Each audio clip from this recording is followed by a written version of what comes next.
ቢስሚላህ ሰላቱ ወሰላሙ ዐላ ረሱሊላህ እንደገና ተመልሰን መጥተናል እና አላህ Subhanahu Wa Ta'ala እኛ ወደድንም ጠላንም ወደፊት የሚጠብቀን ኬላ ምን ያህል አሳረኛ መሆኑን በቀላሉ እያስገነዘበን ነው ያለው። ሰዎች የሥራ መዛግብታቸውን ያገኛሉ።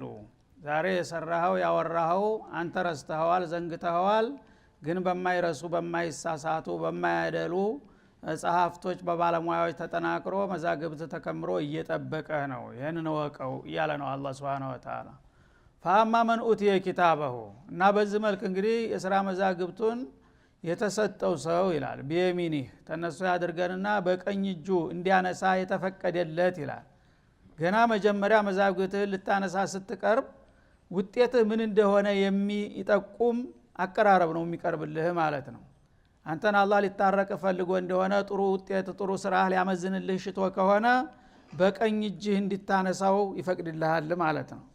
በቀኝ እጅ ካነሳው ከወዲሁ ውጤቱ መልካም እንደሚሆን ያሳያል ማለት ነው። በግራ እጅ ከሆነ የምታነሳው ግን አለቀልህ። በግራ ከተነሳ ያው የግራ መስመር ነው የምትከተለው፣ ጀሃነም ነው የሚጠብቅህ ማለት ነው። ስለዚህ ወአማ መን ኡቲየ ኪታበሁ ቢየሚኒሂ ኪታቡን በቀኝ እጁ የተሰጠው እንግዲህ በቀኝህ እንድትቀበልና በግራህ እንድትቀበል ትእዛዝ ነው የሚሰጥህ ከአላህ ማለት ነው። በአንተ ምርጫ አይደለም። እና አንተ በቀኝ ተቀበል ተብሎ ተተፈቀደልህ خلاص ጥሩ ውጤት እንዳለው ከወዲሁ ይጠቁማል ማለት ነው። እና በቀኝ እጁ የተረከበውማ ይላል فسوف يحاسب حسابا يسيرا መጀመሪያም አቀራረቡ ጥሩ አቅጣጫ ነውና ያዘው። ይሄ ለደንቡ ያህል ይመርመርና ይጠየቅ እንጂ ቀላል የሆነ ምርመራ ነው የሚያጋጥመው ይላል። ማንም ሰው ሳይመረመር ከላ ማለፍ የለም። ግን ሊምራቸውና ሊያሳልፋቸው የፈለገውን በቀኝ እጃቸው ይሰጣቸዋል መዛግብታቸውን ማለት ነው። በቀኝ እጅ ከተረከብክ ያው ለደንቡ ያህል ለብለብ ነው የሚሆነው ምርመራው ማለት ነው እንጂ ጠበቅ ያለ አስጨናቂ ነገር አያጋጥምህም። فسوف يحاسب حسابا يسيرا ገርና ቀላል የሆነ ምርመራን ይመረመራል። እና ይሄንን በሚሉበት ጊዜ ነብዩ አለይሂ ሰላቱ ወሰለም ይሄንን በሚያነቡበት ጊዜ اللهم حاسبنا حسابا يسيرا ቀላል የሆነ ምርመራ መርምረን አሉ። ምርመራ ግን አይቀርም ነው hatta ለነብይ እንኳን ቢሆን ብቻ አቅልልልን የሚቻል አድርግልን ማለት ነው የሚገባው ማለት ነው። ይሄንን ሲሰሙ ባለቤታቸው አይሻ ጠገባቸው ነበሩ። ሒሳበ የሲራ መንቂሸል ሒሳበ ዑዚብ አሉ ረሱል ማብራሪያ ሰጡ ማለት ነው። ሒሳብ ላይ ጠበቅ ያለ ምርመራ ከመጣ ኮስተር ያሉ ቃላቶች ከመጡ ቅጣት እንደሚወልድ ነው አሉ። እና ሒሳበ የሲራ ያሉ አሉ አይሻ ዓሊም ነበሩ። አይሻ ነብዩን ይከራከራሉ በተፍሲር አረ እንዳይሳሳቱ በቀኝ እጁ ከተሰጠ ቀላል ነገር ሒሳበ የሲር ይያሉ ነው። እርሶ ደግሞ ቃለ ምልስ ከተደረገ ችግር ይወለዳል ይያሉ ነው። እንዴት ነው ሲሏቸው ዛኪል አርድ አሉ። አልገባሽም አሉ። ያማ ማለት አርድ ነው ማቅረብ ነው እንጂ መመርመር አይባልም አሉ። እና መንቂሸል ሒሳበ ዑዚብ አሉ። ሒሳብን አላህ ጠበቅ አድርጎ ለምን እንዲህ አደረክ በሚል መልክ ከሆነ የሚጠይቀው የአይነት ምርመራ የግድ ቅጣት ያስከትላል አሉ። ሊምረው የፈለገውንሳ ለምን እንዲህ አደረክ በሚል ቃል አይደለም የሚጠይቀው አሉ። መጀመሪያ ያቀርበዋል አጠገቡ ማንም ሰው እንዳይሰማ እንዳውም እንደ ሚስጥር በጆሮው ነው ሹክ የሚያደርገው ማለት እና እገሌ ባሪያዬ የገሌ ልጅ ይለዋል። አዎን አንተ በእንዲህ አይነት ቦታ እንደዚህ ቦታ በጨለማ ለብሰ በር ዘግተ እንዲህ አይነት ስትሰርቅ አልነበረም፣ እንዲህ ዝሙት ስትፈጽም አልነበረም፣ እንደዚህ ስታረግ አልነበረም ይለዋል። አዎን ጌታ ተሳስቻለሁ አድርጌያለሁ ሲል ሰውነቱ በሙሉ ይፈርሳል በድንጋጤ። በቃ አለቀልኝ ብሎ ማለት ነው። አይዞህ አይዞህ እንደዚህ ትከሻው መታ መታ ያደርገዋል። አይዞህ አይዞህ ላዋርድህማ ብፈልግ ኑሮ እኮ የዛ ጊዜ በዛ በወንጀል ላይ እንዳለህ አንድ ኃይል ልክብህ ነበረ፣ ጉድህን አፈላው ነበረ፣ ያኔ ሰትር ያለው አይደለም እንዴ? አሁንም ያው አልፈሃለሁኝ፣ ግን እኔን ያመለጥኩኝ የሸጎድኩ እንዳይመስልህ እንደማቅ ልታውቀው ብዬ ነው ይላል አላህ Subhanahu Wa Ta'ala። እና ማንም አላየብኝም እንዳትል የሰራሃት ሁሉ ያደረካት ሁሉ በቅርብ ከተተለህ እንደነበረ ላሳውቅህ ነው እንጂ ማዋረድማ ማጋለጥማ በፈልግ ኑሮ የዛስ ጊዜ ማን ከለክለኝ ነበር? ይፈልግውን እኮ ማመጣ በር ሰብሮ የሚገባ ምልክል ነበር አይደለም እንዴ? ሲፈልግ አንዳንድ ጊዜ ያደርጋል እንደዛ። ሱብሃንአላህ።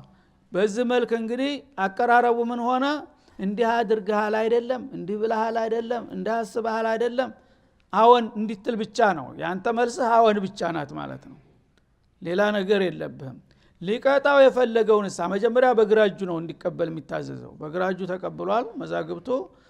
በዚህ ውስጥ ያለው ነገር እንግዲህ እናቃለን አንተና እኔ ይለዋል ማለት ነው።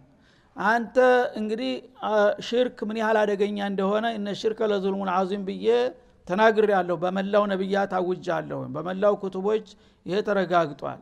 ኩፍር እንደማይማር ታውጇል። በዛ ላይ ከባኢረ ዙኑብ ከባድ የሆኑ ወንጀሎች እነዚህ ነገሮች አላህ የጠላቸው ያገዛቸው የኮነናቸው ናቸው ተብሎ ተነግሯል። እነዚህን ሁሉ ነገር አንተ ለምን ሰራህ? አየህ ለምን ሰራህ? የፊተኛው እንዲህ ብለሃል አይደል ነው። ለምን የምትልቃልና እንዲህ ብለሃል አይደል የሚለው የተለያዩ ናቸው። ለምን ሰራህ በሚል ጊዜ ሐራም መሆኑን አላቅም ብለህ ነው ልትመልስ ነው?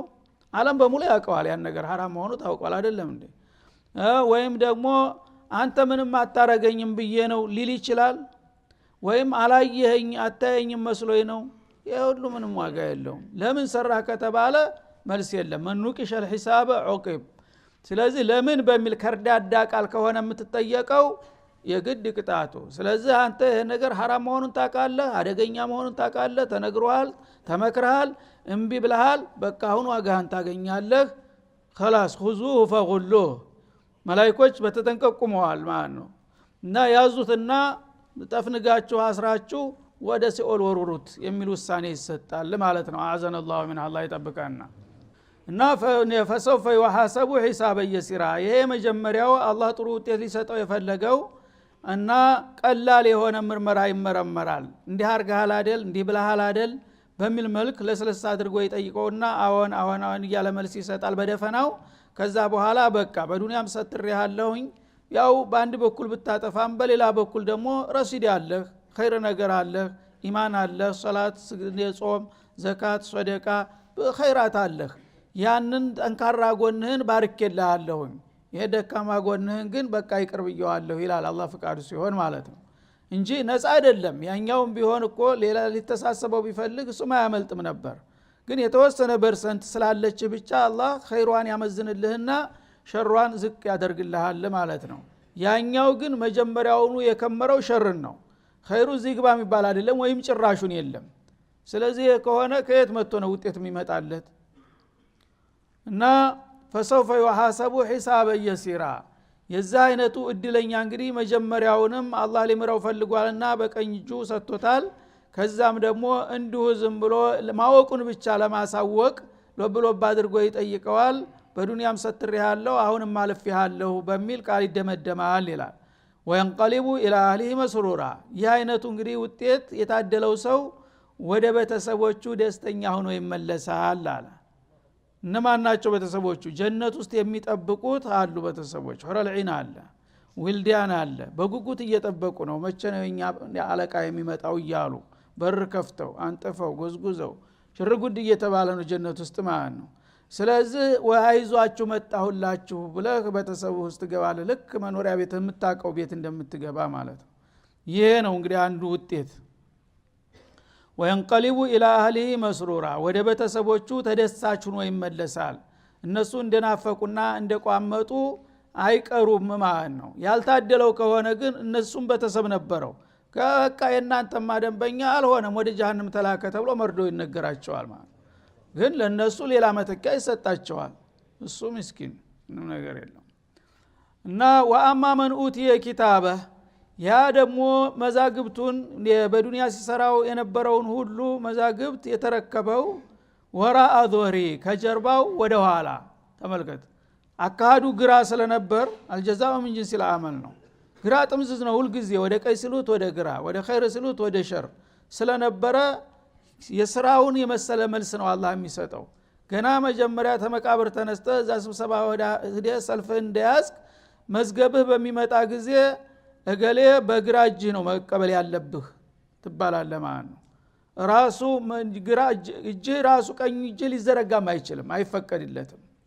እና ወደ ኋላ ይጠመዘዝና ግራጅ እንደዚህ ይላል በማታየው ኮንትሬሩ የተከመረው መዛግብት ከኋላ ነው እንደዚህ ወደ ኋላ ተጠምዘው ወይም አንዳንዶች ሙፈሲሮች እንደሚሉት በደረቱ ተቀዶ ይገባና እጁ ከጀርባው ይወጣል በዛ መልክ እንድትስበው ይታዘዛል ማለት ነው እንዴት አድርገ ነው የ70-80 ዓመት መዛግብት በደረቱ ውስጥ እየጎተትክ የምታመጣው ራሱ ማምጣት እንኳን አይቻልም ማለት ነው ስቃይ ውርደት ነው በአለም ፊት እና ወአማ መን ኡቲየ ኪታበሁ መዛግብቱን የተሰጠው ወራአ ዞሪ ከጀርባ ወደ ኋላ በሽማሊ በግራጁ فسوف يدعو ثبورا የዚህ አይነት እንግዲህ አቀባበል መሆኑን ሲያቅ ቁርጡን አወቀው ከወዲሁ ያመዝገብ መጥቶ ተነቦስ ምን ውጤት ሊመጣ ያው ውርደት እንጂ እና በግራጅ ውሰር ሲባልና እጁ ወደ ኋላ ተጠምዞ ሲመለስ ምን ይላል ቁርጡን ስላወቀው فسوف يدعو ثبورا ጥፋትን ይጠራል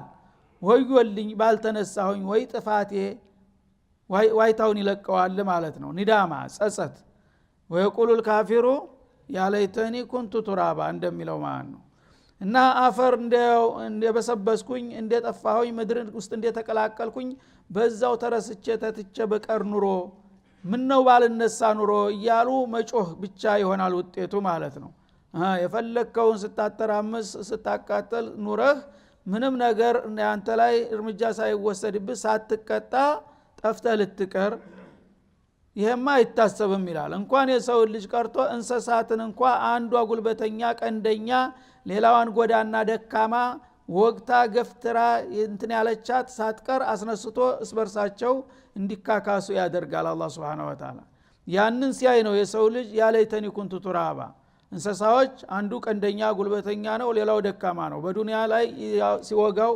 ሲያሳድደው ሲያሰቃየው የነበረውን በተቃራኒው ያኛውን ጉልበተኛና ቀንደኛ ያረግና ይሄኛውን ደግሞ ደካማ አድርጎ ያስነሳና በሉጋው ይላል ማለት ነው የፈለገውን ያህል ጎመጩን እስከሚወጣ ተተጫወተበት በኋላ በቃ ሐቃችሁን ተወጣችሁ አይደለም በኩን ቱራባን ካሁን በኋላ እናንተ ጀሃነምና ጀነት አይመለከታችሁም አፈር ሁኑ የሚል ትእዛዝ ይሰጣቸዋል ወደ አፈርነት ይቀየራሉ እንስሳት በሙሉ ማለት ያንን ያየ ካፊር በእነሱ ይቀናል ምንም እንደነሱ አፈር መሆን በተፈቀደልኝ ይላል ማለት ነው አይገኝም ከየት እንደብሎ እንግዲህ አላህ Subhanahu Wa Ta'ala ሁሉ ነገር ነገ ፊትለፊታችን በኬላ ላይ ተደቅኖ የሚጠብቀን ነገር ነውና ይሄንን ያላወቃችሁ ወቁ የረሳችሁ አስታውሱ እያለ ነው ማለት ነው ወአማ መን ኡቲየ ኪታበሁ ወራአ ዞሪሂ እና የሥራ መዛግብቱን በተጀርባው በኋላ በግራጁ እንዲወስድ የታዘዘውና የፈረደበት فسوف يدعو ثبورا የአይነቱ ተቀባይ ጥፋትን ይጠራል እና لا تدعوا اليوم ثبورا واحدا وادعوا ثبورا كثيرا الى سوره الفرقان ላይ ጥፋቴ ወዮልኝ ወይ ኪሳራዬ ወይ ውርደቴ ወይ ቅሌቴ ያለየየውን ይለቀዋል ማለት ነው ያነ መላእክቶች ምን ይሉታል ምን አንድ ጥፋት ብቻ ትመኛለህ እንደ 10 100 ሺህ ሚሊዮን ጥፋት ጥራ እንጂ እንዳንተ ጉደኛለ እንደ ይሉታል ማለት ነው አስተናጋጆቹ ወይስላ ሰዒራ እንደፈራውም አንዴ ከነደደ መብረጃና መጥፊያ የሌለው ሲኦል ሸለቆ ውስጥ ይወረወራል ኢላላ አላህ አዘነ አላሁ ሚንሃ ስለዚህ ይሄ ነው የሚጠብቅህ እያንዳንድህ ነው የሚለው አላህ ኢነሁ ካነ ፊ አሊ መስሩራ ወይስላ ሰዒራ እና አንዴ ከጋመ መብረጃና መጥፊያ የሌለው የጀሃነም እሳት አበደል አቢዲን እየጋመ ነው የሚኖረው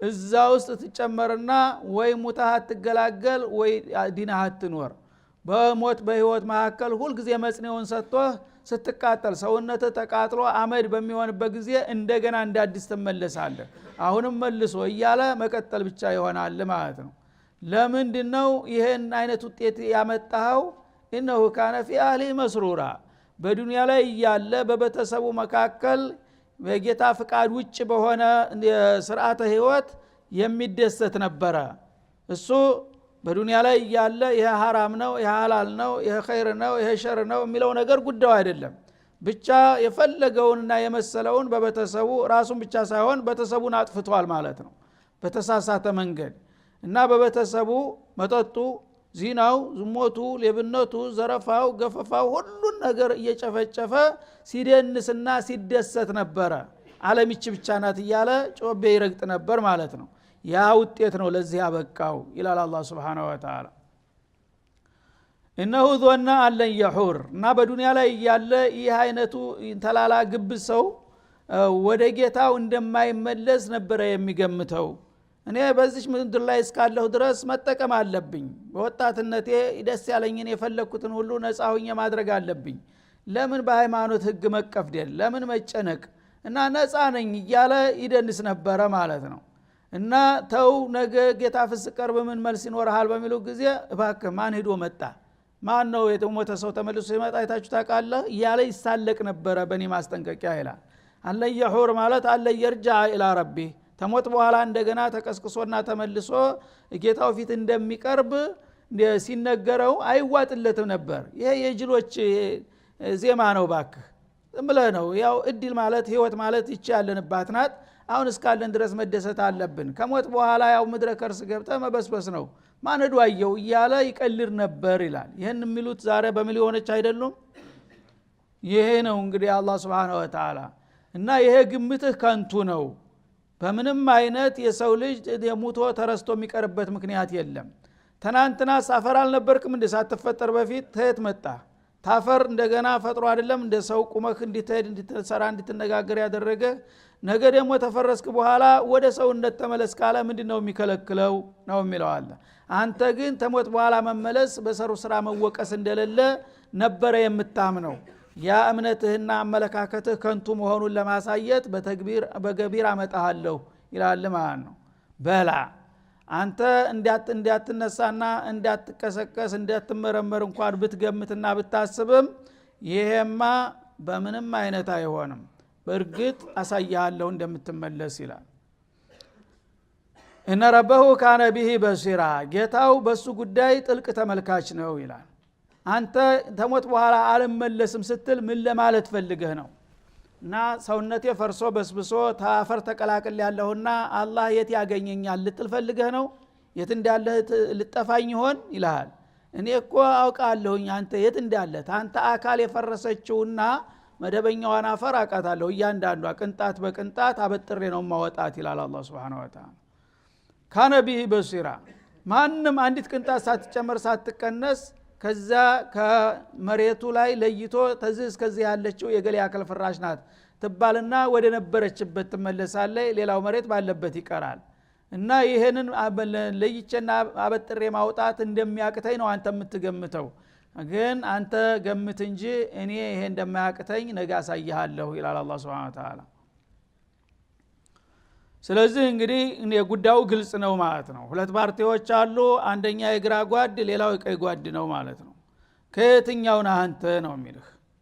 እና እዚህ ዱንያ ላይ የፈለኩት ልጨፍር ልርገጥ የፈለኩት ላድርግ ነገ እንደሆንኩ ልሁን የምትል ከሆንክ ይሄ አንድ ምርጫ ነው።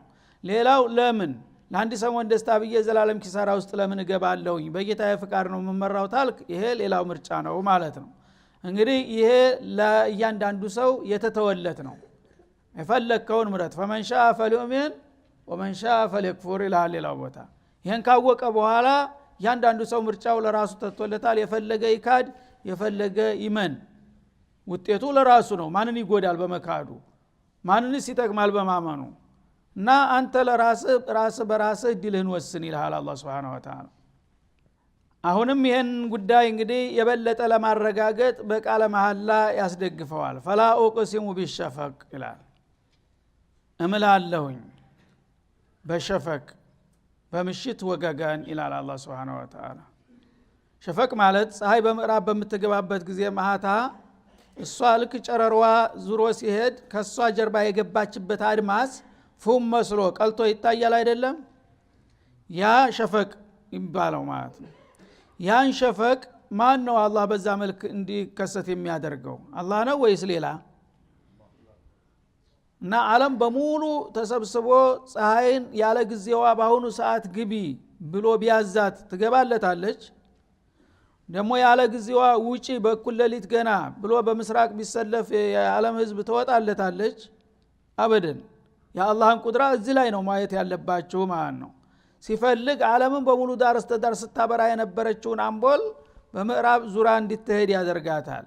ያኔ የገባችበት ቦታ አድማሱ ፉም መስሎ ቀልቶ ታውታላችሁ አይደለም? ያንን በየለቱ በዛ አይነት እንግዲህ ፀሐይ ዙራ እንድትሄድና የገባችበት መስመር እንዲቀላ የሚያደርገው ማን እንደሆነ እጠይቃቸዋለሁ። ተኔ ሌላ ማንም አለ ወይስ የለም ታላችሁ? ይሄ ነው እኮ። ስለዚህ የእናንተም ህይወት እንደዛ ነው እኮ። ዛሬ በህይወት ትኖራለህ፣ ጊዜው ደርሷል፣ በቃ እንደ ፀሐይ ዙረህ ክድ ነገ ተመልሰህና ማለት ይሄ እኮ ነው ይላል አላህ Subhanahu Wa Ta'ala። እና ቢሸፈቂ በምሽት ወገገን እምልላችኋለሁኝ ወይም አልምልም ላ የሚለው ያው በቃሉ እንዳለ በሚወሰድበት ጊዜ እና ለዚህ ጉዳይ ማስረጃ ዋቢ ልጠቅስላችሁ በፈልግ ኑሮ የፀሐይ መጥለቅና መውጣትን በተጨባጭ በምሳሌነት ልጠቅስላችሁ እችላለሁኝ። ግን ይሄንን መጥቀስ አያስፈልግም፣ በዚህ መማል አያስፈልግም። አቂል የሆነ ሰው ይሄ ነገር ተምሎ ባይናገረውም ይገባዋል። ለምን እምላለሁኝ ማለት ነው። በምን ኑሮ በዚህ እምልልህ ነበር። እና ፀሐይን እንደ ተዓለም ላይ በቅጽበታዊ በደቂቃዎች ውስጥ እንዳልነበረች አድርጎ ያን ሁሉ ድቅድቅ ጨለማ የሚያመጣና የመሸጋገሪያ ወገገን የሚያሳይህ ጌታ ያን ምን እየሰራ እንደሆነ አንተ አእምሮ ካለ ታያለህ፣ ታውቃለህ። ሲነጋ ደግሞ የአንድ ድቅድቅ ጨለማ እንደገና በፈጅር ቀዶ ሲወጣ የፈጅሩም ሸፈቅ ይባላል በሌላ በኩል፣ እሱም ሌላ ለውጥ ነው። ይህንን ታያለህ። ይህንን የሚያደርግ ጌታ ቂያማ ቀንን ማምጣትና ሰውን ማንሳት ያቅተዋል ብለህ እንዴት ታስባለህ? ስለዚህ ጉዳይ አቂል ሊጠራጠርና ሊከራከር አይገባውምና አእምሮ ያለው ሰው ልምልልህ አልፈልግም፣ በምል ኑሮ በዚህ ነገር እምልልህ ነበር ይላል ማለት ነው። ወለይሊ በሌሊትም እምላለሁኝ ኢዛ ወሰቅ እና ጨለማው ፈላ ኡቅሲሙ ቢሸፈቅ ወለይሊ ወማ ወሰቅ። ወለይሊ ወማ ወሰቅ ማለት ወማ ጀማዐሁ ለይሉ ማለት ነው። በሌሊት እምላለሁኝ፣ ሌሊት ማለት ክፍለ ጊዜው ነው። በሌሊቱ ክፍለ ጊዜ እምላለሁኝ ወማ ወሰቀ የሌሊቱ ጨለማ በገባበትና ባካተተው ነገር ሁሉ ይላል። ሌሊት ጨለማ በሚሆን ጊዜ ጨለማ የማያለብሰው ነገር አለ በምድር ላይ? የብስ ብትለው ባህር ብትለው የቋሚ ነገር ብትለው ማንም ነገር የሌሊት ጨለማ ሲመጣ ዓለም አንድ ከለር ትለብሳለች ማለት ነው። በብርሃን ግን የተለያየ ከለር አለን እያንዳንዳችን ማለት ነው። የዛ ጊዜ ግን አንድ ካባ ያለብሳል በአንድ ጊዜ ጥቁር ብርድ ልብስ በሁሉም ላይ እና በሌሊትና ዓለምን በሚያከናንበው ጨለማ ይላል አላህ Subhanahu Wa Ta'ala። ይሄ ምንድነው የሚያሳየው? ዓለምን የሁሉ ብርሃን አጥፍቶ አንድ ድቅድቅ የሆነ ጥቁር ካባ አምጥቶ የሚያለብስ ጌታ ሙታንን ማስነሳት ያቅተዋል ብለህ እንዴት ታስባለህ? ይሄ ነበር ሊያቅት የሚገባው። ይሄን ደግሞ በየለቱ ነው የሚያደርገው። በየለቱ በ24 ሰዓት ሁሉ ጊዜ ይቀያየራል ማለት ነው። ወልቀመሪ በጨረቃም እምላለሁኝ ኢዘ ተሰቅ ብርሃኑ ክቡ በሚሞላ ጊዜ ይላል። ጨረቃ በጣም አስገራሚ የሆነ ፍጡር ነው ማለት ነው። ፀሐይ ባለበት መልኩ ሁሉ ጊዜ ቅርጿን ይዛ ነው የምትወጣው። ጨረቃ ግን ወር በተቀያየረ ቁጥር የተለያየ ባህሪያት ይፈራረቅበታል። መጀመሪያ የወሩ መባቻ ጊዜ የጥፍር ቁራጭ መስላ በጣም ስንጥቁና ጠንካራ አይን ያለው ሰው ካልሆነ በቀር አያገኛትም በመጀመሪያው በሁለተኛውም ቀን። እኛ ብዙ ጊዜ በሶስተኛው ቀን ነው የምናያት በጣም ተመቅጠኗ የተነሳ ማለት ነው። ከዛ የእለት በእለት እያደገ ይሄዳል። ክቧ እየሰፋ እየደገ ከሄደ በኋላ ልክ 14ኛው ሌሊት ሲደርስ ሙሉ ኳስ ትሆናለች ማለት ነው። ብርሃኗ በደንብ ይሟላል። በዛ እንግዲህ ተተናንተና 15 ቀን በፊት ላይንማ ትታይ የነበረችው የጥፍር ቅፋፊ የምታክለው ነገር ሞልታ ግን አሁን ትልቅ ጎልህ የሆነች ዓለም ሆና ትታያለች። ያን የሚያደርገው ማን ነው? በየቀኑ የጨረቃን ብርሃን የሚያሳድገው ማን ነው? እስቲ ንገረኝ ይላል አላህ Subhanahu Wa Ta'ala። ኢዘ ተሰቅ ብርሃኑ በሚሞላ ጊዜ ክቡ በሞላ ጊዜ ተናንተና ስንጥር የነበረው ነገር አሁን ግን ተሟልቶ ደምቆ ታየዋለህ ማለት ነው። ይሄን ማድረግ የሚችለው ረብ العالمين ነው። ሙታንንም ያስነሳል ምልህ ነው የሚለው እና በእነዚህ ነገሮች ሁሉ ምን ሊያረጋግጥላችኋለሁኝ ለተርከቡና ጦበቀን አን ጦበቅ እናንተ የሰው ልጆች ጅኖችም ጭምር ከአንድ ሁኔታ ወደ ሌላ ሁኔታ እንደምትሸጋገሩ ይሄን ደግሞ ሁላችሁም የምታውቁትና የምታውቁት ጉዳይ ነው። ባለበት ፍጥረታት ሁሉ ጊዜ ባሉበት መቼ ነው የቀጠሉት? ዓለም መቀያየር መለዋወጥ እኮ ባህሪዋ ነው በጌታዋ ፍቃድ ማለት ነው። ስለዚህ እያንዳንዳችሁ ታንዲ ሁኔታ ወደ ሌላ ህይወት ወደ ሌላ ሁኔታ እንደምትሸጋገሩና እንደምትቀያየሩ በእነዚህ ነገሮች ምሌ አረጋግጥላችኋለሁ ይላል። ትናንትና ከመወለድ በፊት የት ነበርክ? ተመረገዝ በፊት የት ነበርክ? ወላጆችስ የት ነበሩ? ከዛ ያልነበርከውን የመጀመሪያው ቀን ከአባትህ ጀርባ ፈሳሹ ተወርሮ እናት ማህፀን ገብቶ ያድራል በአንድ ቀን ማለት ነው። ከዛ በኋላ እለት በእለት እያደገ እየተቀየረ ትናንትና ምራቅ አስቀያሚ ንፍጥ የመሰለ ነገር ትንሽ ቆይታ 40 ቀን በኋላ ወደ ደምነት ይቀየራል። ከዛ የረጋ ደም ይሆናል ማለት ነው። እንደዚህ የሚለጠጥ መጧጥ ይመስላል ማለት ነው። ከዛ ቆይቶ ኩርማን ስጋ ይሆናል። ከዛ ቆይቶ 40 ቀን ነው በመሐከል ያለው ጋብ ማለት ነው። ከዛ ቆይቶ ደግሞ የአካል ክፍሉ እኩሉ ስጋ እኩሉ አጥንት እኩሉ ጅማት ይሆንና ይዋቀራል ማለት ነው። ከዛ ህይወት የሚባል ምስጢር መጥቶ ይጨመርበታል በአላህ ፍቃድ። ከዛ ሙሉ ሰው ሆኖ ይወለዳል።